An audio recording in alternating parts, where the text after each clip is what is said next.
All Might has been looking for a successor for his quirk, One for All, since he withstood an injury from a villain that limited his ability to work at 100% at all times. Though trying to keep this weakness under wraps, he only informed a certain group of people, one of these people that he informed being UA Academy, who he asked to look for a worthy successor to replace him, and inform him when they found one.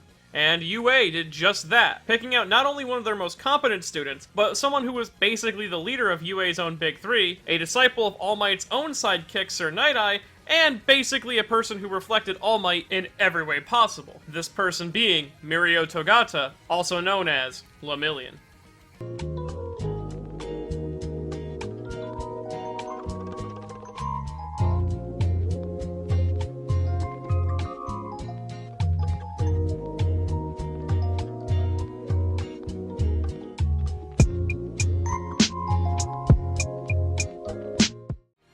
Mirio Togata is a pinnacle example of evolving past one's own flaws and making do with what you have.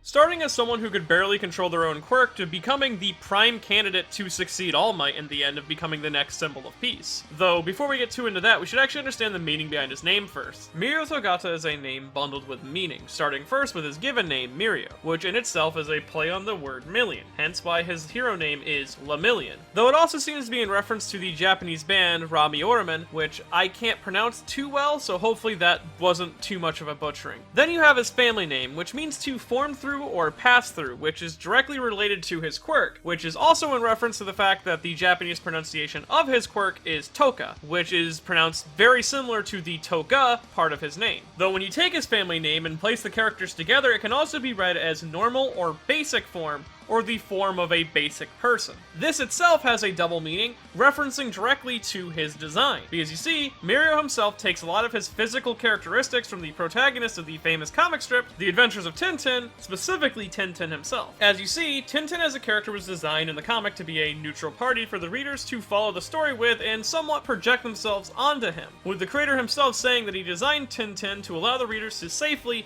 enter a sensually stimulating world while reading. In other words, Tintin is a representation of the everyman, which is exactly the design philosophy behind Mirio, as he is the everyman, or what every man can become. This is why one of his favorite things is just plain old ramen, a meal eaten commonly by everyday people. And with a design like this, you start to understand how Mirio himself would fit in a perfect role as the symbol of peace, as his presence allows all that watch him and cheer him on to feel like they could become just like him in the future. You can also find a joke about his worthiness for One for All in his name as well. As you see, Togata is a name that contains a synonym for the Japanese 10, which could be in reference to how if Mirio accepted Deku's offer to give him One for All, would have become the 10th person to inherit the quirk. Though, what makes Mirio actually such a worthy successor is found in all the hard work and dedication that he put into his quirk, Permeation. Permeation is a transformation quirk which gives Mirio the ability to become intangible at will. This allows Mirio to pass through anything that he comes in contact with. This intangibility is also able to be controlled at will, allowing Mirio to shift specific parts of his body to being intangible, along with being able to return them whenever he wants. This basically allows Mirio to be able to walk through any defense with ease. Along with this, he's mastered it to such a degree that he's able to kick someone through a hostage by making his foot become intangible and then solid on the other end of the hostage, connecting directly with the hostage taker himself. And with this utter mastery of the quirk, it's resulted in the creation of a nice variety of super moves. The first of these super moves takes advantage of his unstoppability, along with his own wit, this being Blinder Touch, which is a move where Mirio feigns an assault at an enemy's eyeball, distracting them and creating a blind spot, which Mirio takes full advantage of by striking the enemy in a defenseless area, which is usually the stomach. Though before I talk about the next super move, I must discuss another little trick to Mirio's quirk, since it takes full advantage of this. Because you see, when Mirio phases through a solid surface, say the floor, and then suddenly becomes tangible in that solid space, his body will instantly be repelled to the surface, rocketing him out of the ground. This being because his body's mass and already existing mass can't exist at the same place at the same time, so the world repels him outwards. And through rigorous training, Mirio has actually been able to master the trajectory of this repulsion, allowing him to utilize it to his advantage, creating another super move that abuses this feature, this super move being Phantom Menace. How Phantom Menace functions is Mirio is able to rapidly propel himself around the room, gaining speed while being able to completely ignore resistance thanks to how his quirk works. And then he launches himself towards an enemy, being able to add a near limitless amount of force to his hit, which makes Phantom Menace actually one of the deadlier super moves we've seen throughout the entire series. And with all these amazing qualities about Mirio's own quirk, some people would say that he was gifted with an amazing quirk, but the truth is actually quite the opposite. Mirio's quirk comes with some very serious downsides, the first being more of an actual inconvenience than a really serious downside, but whenever Mirio uses his quirk and is wearing anything other than specially made clothing, all of them will just phase off of his body, leaving him completely naked. Though, as I mentioned, he did learn that he can make special fabric from his hair fibers, and this will phase with him when he uses it. Next is a much scarier downside, that being that when phasing through things like the floor, Mirio loses all of his senses completely. In fact, once a part of his body becomes intangible, he loses all senses related to that part of the body. An example being his arm. Say he made his arm intangible to reach inside something, he couldn't actually feel with his hand. Along with this, if he is to phase his entire body through the floor, Mirio can no longer see, hear, or even breathe. The only thing that he can feel is a helpless sensation of endless falling, since technically his body still has mass. This means that gravity will pull his body downwards, and since there's no solid surfaces to reduce this force, he will continue to fall endlessly until he reaches, say, the core of the Earth. And it is this aspect of his quirk which made training with it a challenge in of itself, with Mirio's own father admitting that their family's quirk was the reason that he gave up his dream of becoming a hero. But he believed that Mirio could do it. Because you see, for someone to use the quirk Permeation effectively, at all, they, on top of having to deal with normal quirk controlling issues, also need to learn how to perform a complicated set of actions in under a second, all the while being devoid of all their senses. This training could cause serious damage to the body, and possibly was the result of all the scars running up Mirio's arm. And the worst part about this is that,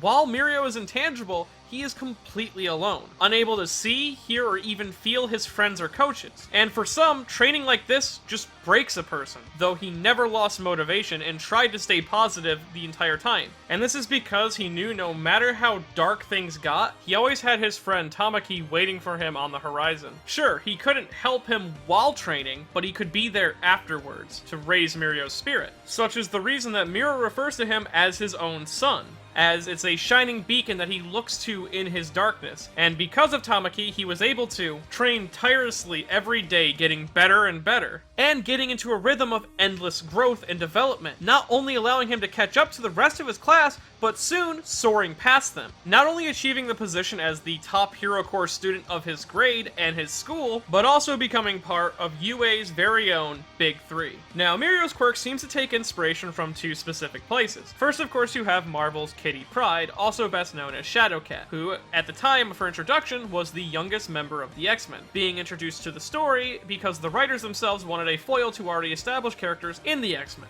Mirio himself seems to be designed with a similar thought pattern in mind, though unlike Kitty, who was a new novice dynamic to the X-Men, Mirio was introduced to show the difference between someone on pro level and our group so far. Though Mirio and Shadowcat's abilities differ in a major place. Mirio cannot make others intangible with him like Shadowcat can, though Mirio's phasing actually seems to be more inspired by another major theme of Heroica as a whole, this being video games, as Mirio's ability functions very similar to that of a collision detection glitch, which is a glitch that causes characters or objects to phase through each other in unintended ways. These glitches are usually harmless, but others can be used to cheat the game in sense. But this description of his quirk was actually brought up in universe. Though it's not just some video game cheat code-esque quirk that makes Mirio an outstanding candidate for All Might, and it's not just the hard work he puts into mastering his quirk, it's his uniquely positive outlook and his cult of personality. Even his use of comedy as a coping mechanism, and most importantly, his desire to always try to get the best out of people, which that desire might actually be directly related to the aforementioned utter loneliness his quirk caused him to feel while training, because he knows best what it's like to desperately want to be saved by others, which probably was the foundation of his own goal as a hero, that being to save everyone, taking on the name Lemillion as a starting point for his real hero name, All-Million, which he decided he would take on after he saved at least 1 million people. And it is this All Might-esque heroism that got him noticed by both UA and Sir Night-Eye,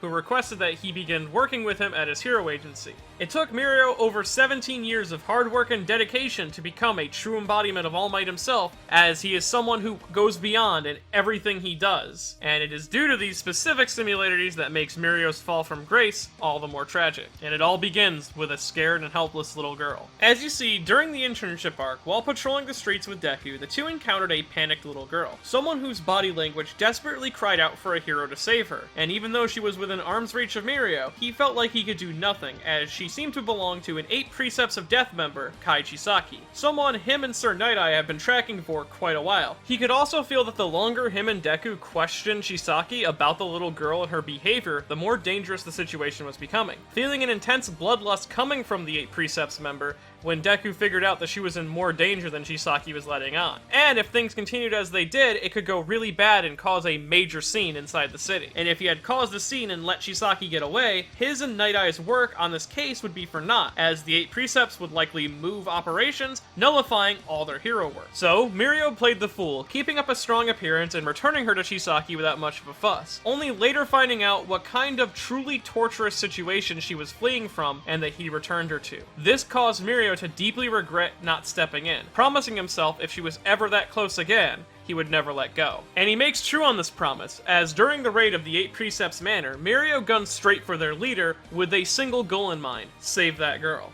Cleaning the clock of anyone who gets in his way, and right when it looks like he's about to solo all 8 Precepts by himself, he is put into a truly awful situation. As during the scuffle with Chisaki, one of the men grabs a gun, and instead of aiming at Mirio, he takes aim at the little girl. Making a split-second decision, Mirio jumps in front of the bullet and protects the little girl that he had abandoned, and making sure that she had a hero who, in his own words, would take her pain away. Though, the bullet was no ordinary one. Upon contact with Mirio, a quirk-killing drug is injected into his body, and in a split second, all 18 years of his training and hard work vanished.